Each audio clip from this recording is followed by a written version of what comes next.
All right, everyone, welcome to the episode 20 of the Zone's All Access, hosted by the Sports Center. Today I have Rick Poore, former umpire, here at Rex's, and we will discuss sports and more.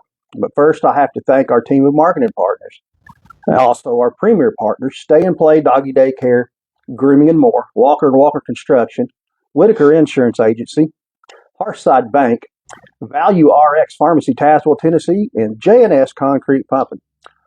Thanks to First Century Bank for supplying our communications. Thanks for coming in, Rick. Thank you, Alan. Let's start by getting a little background on you. Where are you from? Originally born and raised here in Tazewell. Raised here in Tazewell, left 1983, went to military, ended up coming back home. What did you do in the military? I went in, I was a cavalry scout for a long time. Years later, I switched over to logistics. Went to 2 deployments to Iraq. When I got out of the active duty, I come in and got in the National Guard. This new Tazewell Armory out here, I run it for a long time until I decided to retire. Give us a little story from the military. From the military. I left here in 83, graduated school in 83, went straight in the military. Went to Texas, Fort Bliss, Texas, traveled the country, and one day decided I just didn't want the military, so I come back home. And a few years later, I realized, I needed to make a career, so I went back in the military.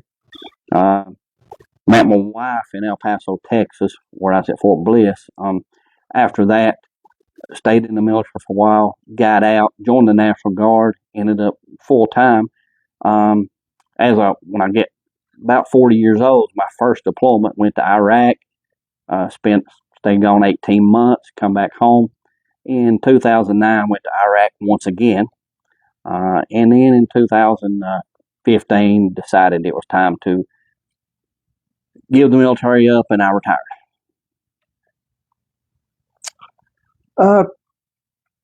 Let's talk about sports in your life. Did you play sports as a youngster?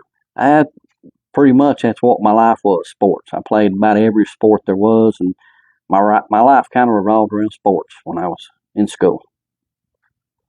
What all sports did you play? I played basketball, baseball, and football. Of course, when I was in school, that's about the only 3 sports we had. Yeah. What was your favorite? My favorite probably is baseball. When I was a sophomore in high school, we started the Claiborne baseball team up here. It was the first year it started, so I was a starter for 3 years there. I played a little basketball when I got into high school, but I quit that. And then I played football, but I played football the whole time, but I was very small and, didn't get to play a lot. So I'd say baseball was my favorite sport. Okay. Did you have a favorite athlete you kind of modeled your play after? Well, I'm not going to say a favorite athlete, but now I was a Pete Rose fan for the Reds. I watched the '76 Reds a lot, and so when I come to baseball, I wanted to be Hustle, like Pete Rose, Charlie Hustle. So that's kind of who I wanted to be like. Yeah, that's a good one. Alyssa Brown says, "Tell Rick he could smile just a little bit." Love it. Did you think about coaching or anything like that before becoming an official, or did you actually coach before? Well, I coached Little League for years when my kids was younger, and I went into that. And when I come out, I started to go back to school, get my degree, and actually go into coaching in school. But at that time, I got into coaching Little League. I started reffing and umpiring, and so I just basically stayed at that. What was the appeal to you of umpiring? Well, I love the game. I always wanted to be around the game, and it gave me an opportunity to always be around the game. I got to watch some great baseball, especially doing a lot of big tournaments. So I got to still watch it, be part of it, yet not play. It just got and I guess the thing about it is getting an umpire, being around the kids. Yeah. Did you witness some remarkable performances out there on the baseball diamond? And can you think of any and share a couple? So many I can't go through all, but I've seen a lot. I've seen these local schools around here. I've seen Cumberland Gap and Claiborne a couple of times have some really really good teams, um, which was impressive. I also seen some players like I'm gonna give some examples. Cabbage from uh, Granger County used to umpire a lot of his games and some awesome plays. Local boy here, Tyler Might, uh, just getting to umpire him. There's so many I can't go all of them, but I've seen some good athletes go through some remarkable plays. I've got to go do a lot of state games, sub-state and state. Seen some umpire some kids that later on has moved on up to the major leagues, and amazing to see that. Let's talk about a game that might have got out of hand a little bit as far as players, coaches, and parents. No names, just You talking about the game itself? yeah, the game Okay. itself. I mean, you were like, "What in the world are we doing here?" Yeah. There's been a few games, especially the past couple years, that you're out there to make sure the kids have somewhere to put somebody to umpire, and then some of the fans are just really getting starting to get a little bit personal. And a good example of one of the games was not long ago. I was doing a Cosby game, and of course the coach was mad at some of the other players on the other team, and he come out and got in my face because I wasn't settling them down. So just little stuff like that. Last year we had a Claiborne game where uh, what made me think, what am I doing out here? It's probably 30 degrees. Everybody was cold. The kids was cold. They didn't want to bat. And, I kept hoping, maybe the coach will call this game, but they kept playing. That's one where I was like, man, what am I doing out here in this cold weather doing this anymore? Rick, was there ever a time when a parent just got under your skin, or maybe even scared you? Or were you afraid of an angry parent at one time or another? I'm not going to say I was afraid. I have had some threats that parents come out on me, and I've never really been afraid. But I have had points where I thought, man, they're fixing to hit me. So I've had that happen a few times. How did that situation get settled? Well, I try to be as Christian as I can be, and try to just dissolve it by talking to them calm. And I've had some where no matter what I said to them, it wasn't going to get any better. So you try to, as an umpire, just to make it as calm as possible. But I've had a couple where I've had to just throw them out of the game, when I throw somebody out of the game, it kind of sends a message to all the other fans and coaches that, yeah, we need to settle down here. Yeah, it does. Just a guess. You probably umpired between we'll say 2,000, 3,000 games. Uh, how many parents, players, and fans did you kick out over the years? Oh, Lord. And I'll be honest with you, Alan, not as many as you would think. In my younger time, when I first started, you get that, I'm an umpire, I'm not going to take it, and you want to throw people out. As you get older into the umpiring, you take a little more. You take more. You got thick skin, you take more. So I'll be honest with you, in baseball, in my whole career, I've probably threw out 5 or 6 coaches, and that's about it. I have threw out, a few fans. I think I've threw out 3 players in my whole time of umpiring. Wow. Yeah, so it's something that you have to learn how to control the situation without throwing somebody out and mellow it out. So I've never been one really to just say, I'm not doing this, I'm throwing you out. Yeah, it's a reputation you don't want to have. Was that or those times the most difficult situation you ever faced out there, or is it something else? I know, just probably this. It's like, I'll give you an example. 2 years ago, I was doing a Claiborne game against Northview, I believe it was, and they had got mad at my partner, and they were really saying a lot of things, and I went over and asked them to calm down. This was the Northview side. Then they started getting a little personal with the players, start talking about the players. And at that point, I called time. I asked the coach to get his fans under control, and it just got worse. So I called time, and I removed all the fans. That's one of those situations you're like, is this worth it? What am I doing here doing this? Why are people acting like this? Yeah.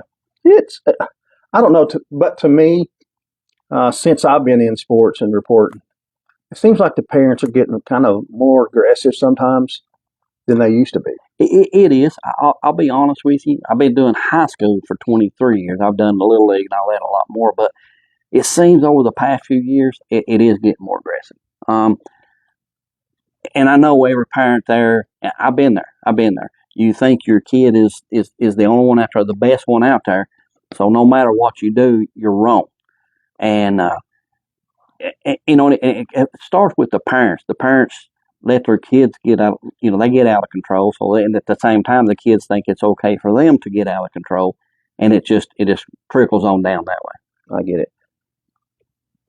How has the umpiring business changed over the years? Is it easier, harder, about the same? It's actually it's easier. You got a lot more traveling. The part of the game is easier because these athletes now, I mean, they're taught well. They know what they're doing. So as far as that goes, it's easier. But at the same time, if you look at a lot of these teams, it's getting to the point it's hard for them to field a team.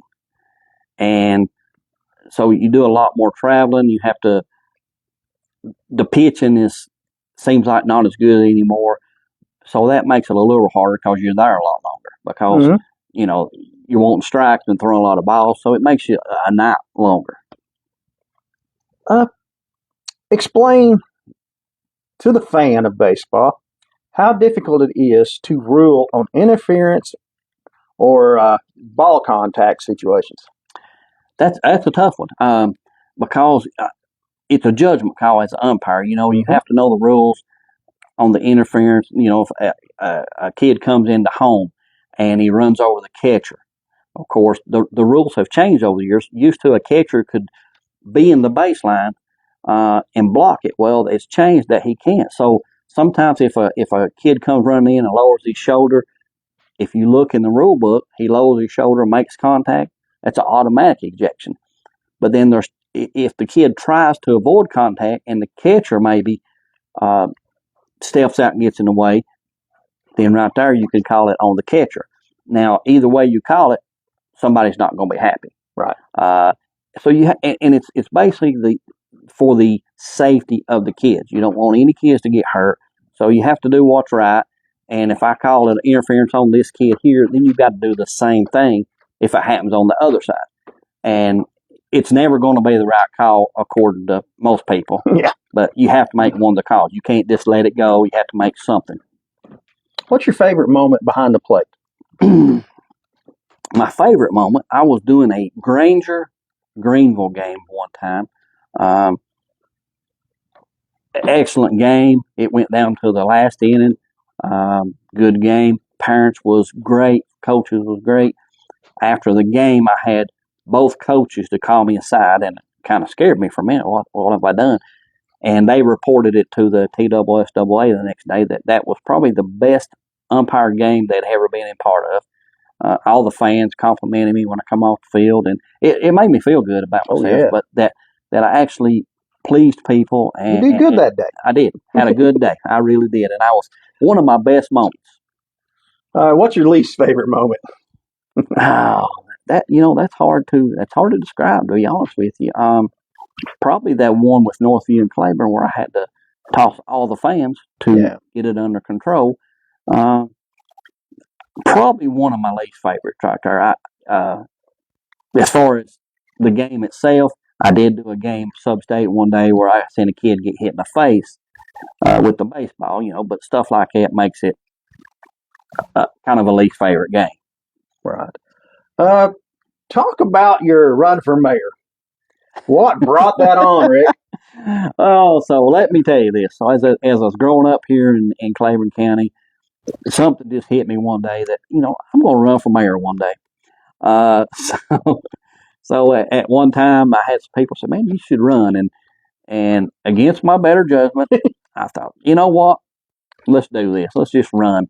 Um, so I went and put my name in the hat, and I honestly didn't know it was going to be as difficult as it was. Yeah. And that's really my story there. I run because it's something I always wanted to do. And I said, was there a particular thing in the county you'd like to bring change to or something? Yes. Can you share with us what it was? I don't care a bit. I'm always been about. I love youth. I love the children, and I've always wanted this county to do something for our youth. I know there's a lot of money involved, but I wanted to do something like build a nice sports complex here to bring more revenue in here, more tournaments, and that was one of my goals. What I run is to do something with the youth here, even build a what do you call it, like a youth center. Mm-hmm. That was one of my goals for running to try to bring that into our county. What was the loss of our civic center? How bad did it hurt the community and the youth? I'll be honest with you. I thought the civic center was a big loss. As a kid, I grew up there. After school every day, we was there playing ball. They done all the little league programs there, and you was never out there on a day that it wasn't crowded. The minute that they closed that down, it just seems like it hurt our county. It did. The youth had nowhere to go. Because you had a lot of kids that would show up out there. They could have been out doing anything, but they went to the civic center, and the parents didn't worry about them. That's true. Okay, Tina Poore, and I had this question down anyway, but she wants to know your advice to aspiring umpires or referees. Whew. Okay, some advice to that was just put your whole heart into it. And when you get out there and do it, there are a lot of things you have to have thick skin, but you have to put your heart into it and really love the sport and strive to be the best at it. I always wanted to be the best umpire there was. Yeah. You have to strive for that. You got to be good at it. You do. And put your whole heart into it. And remember, it's not about you. It's about the sport and about the kids. Right. Okay. What was your favorite communication with a player or coach on the field that you can remember? No names, unless you want to. My favorite communication. That's a hard one to. You can't beat the one you just said a minute or two ago about the parents coming to you after the game saying you did a great job. That had to be one of them. That was one of them. I've had some players come to me after the game and shake my hand and say, "Hey, Mister, hey Blue, that was excellent called game. I enjoyed that." Trey Cabbage, for example, from Granger County, come to me one day, and this was his senior year. Before he signed, Trey come to me and told me one day. He said, "Man, I love the way you umpire." He said, I love it when you show up to our games because I know we're going to get a fair game. So something like that. Our local boy here, I've had a lot of them come to the Gap over here. What's his name? Jeff Solis, Brandon. Brandon's made some comments to me. Hey, man, I love to see you come over here. Yeah. So I've had a lot of moments like that made me feel really, really good about it. What can fans do to better the game locally? They need to be fans of the game and understand that this is about the kids. Okay? Win or lose, it's about the kids. And they need to understand that, and I hate to say this, I hate to be like this, but in a local area like this, you're not going to see many of these kids go in the major leagues. As bad as I hate to say it. So understand, your kid's probably not going to go to major leagues, but let them have fun doing this. While they're here doing high school, let them enjoy that. They can look back and say, man, I really enjoyed my high school moments. The fans don't need to ruin it for the kids. And I'm not saying that about all fans. We got some great fans that they sit there and they have a good time. And as a fan, I was a fan. I'm going to fuss. Everybody does. But do it in a way where you're still enjoying it and the kids are enjoying it. All right, coming out of COVID, it seemed like it was harder and harder to get referees. Alyssa said, "Is there an umpire shortage? Would you recommend young people to go ahead Alan, and get into it?" there's a very big umpire shortage right now. It scares me that over the next few years that a lot of these teams are not going to be able to play. They're going to have to only do certain nights because of the shortage. Yeah, I'll be honest with you. I would recommend the kids coming out of school to get into it, because if you do it a lot, you do the weekend tournaments, there's tremendous amount of money in it. I mean, I've seen people just make a living umpiring because they do it year round. yeah. And I've got a Those nephew. all-day tournaments, though. All-day tournaments. Sometimes, I mean, you can make some money on the weekend, but it's a good education for the kids to learn the sport. Plus, they're going to make some money doing it. Is it different doing the travel ball versus the high schools or middle school? It is. Travel ball's where people spend so much money getting involved in it. So with the money they spend, they want the best, and they want to, when they go to these tournaments, they don't want umpires coming in off the street. They want some of the best umpires, because they do. They spend a lot of money in that, and they want their kids to go forward and move up, and that's a way for their kids to get the recognition. Right. Travel ball's a lot more serious, and it's high school. They're serious because these coaches, they're hired to win. They want to win. Yeah. But I would say the travel ball is more serious than anything. I kind of have a love or hate relationship with the travel ball, because I feel sometimes that they don't play for the name on the jersey. I mean, you see their best effort out there in the travel ball. Is that true? It is true, because, like I just said, travel ball is you're going out here for recognition. You're wanting to be seen, because when you go to these travel ball tournaments, there's a lot of scouts come to those. Yeah. And so they're out there to make a name for themselves, and I know they want to win for the team, but a lot of them are out there to show every scout what they can do, how good they are. And it's, to me, I used to be against travel ball, but I think it's a good thing for the sport. And it gets their names out there, and wherever they go, their names will get out there. How many times does a kid go to a travel ball tournament and they'll be somewhere else, and people say, "Man, I remember you. You're good." So yeah, it's a good thing to have. The tournaments, baseball tournaments locally, they're sometimes held at LMU, Carson Newman, and Tusculum, and great looking ballparks. I mean, college ballparks. They're a little different as far as what they're used to playing on.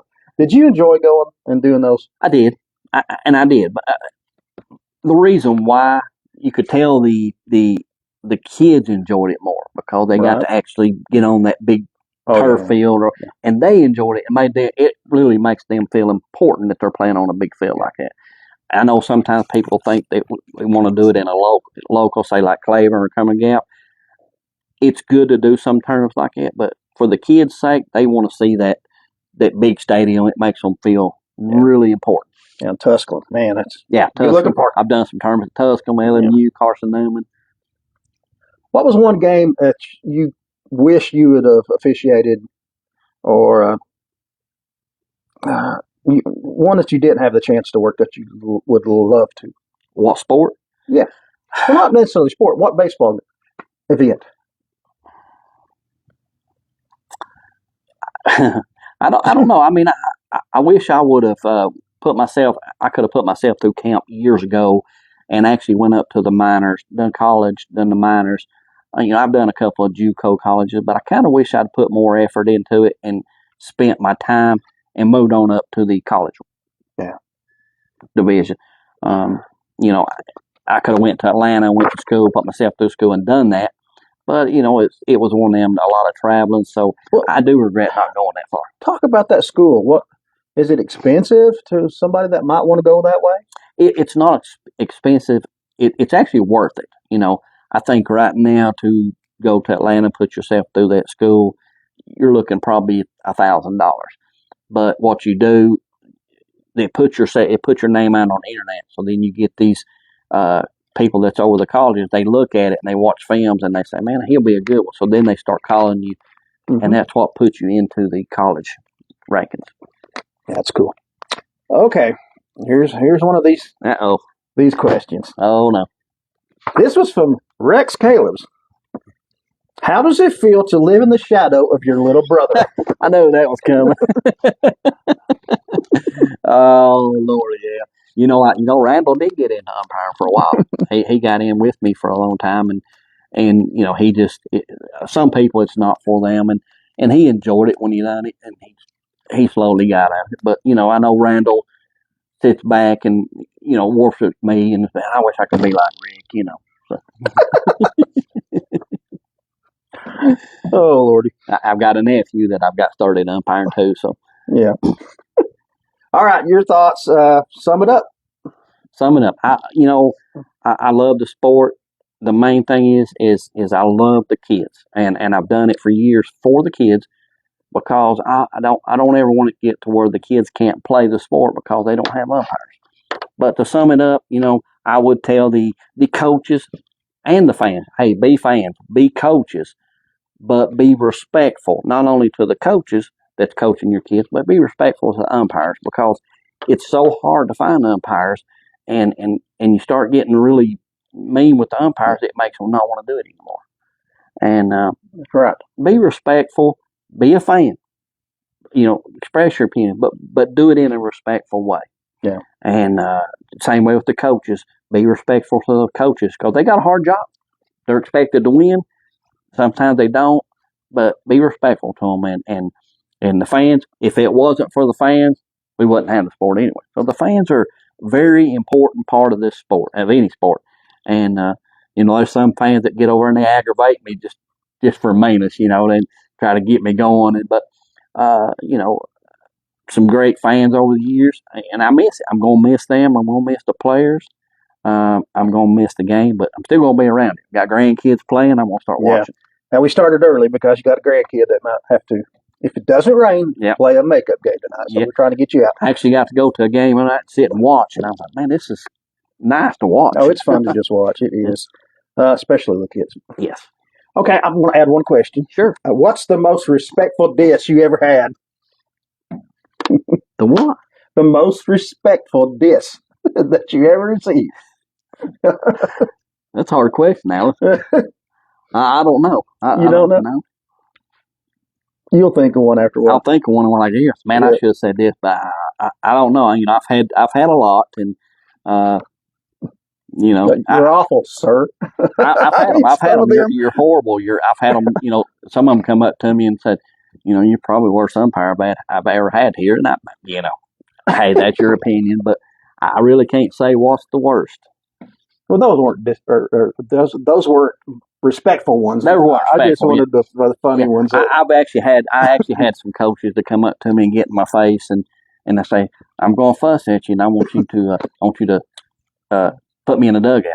Yeah. I'm like, well, why? Because I want to get my kids fired up. So they'll sit there and they're saying something nice, but with their hands, they're actually, it looks like they're fussing at me. And I'm like, okay, get in the dugout, coach. Get the kids fired up. So I have a lot of that. It's sometimes fun, All right. Thanks for joining us this evening. Thank you, partners, our premier partners, and First Century Bank for the communications as always. Rex over here, he's got a big grin on his face at Sports Center. Look that hat he's got on. Yeah, that blue. Look for more All Access shows coming up, and if nothing happens, I'll have David Clark in the garage tomorrow night. Thanks for watching, sharing, following Claiborne County Sports Zone, and we'll see you next time. God bless. Good job. Thank you. Oh, Rex, that was good, guys. I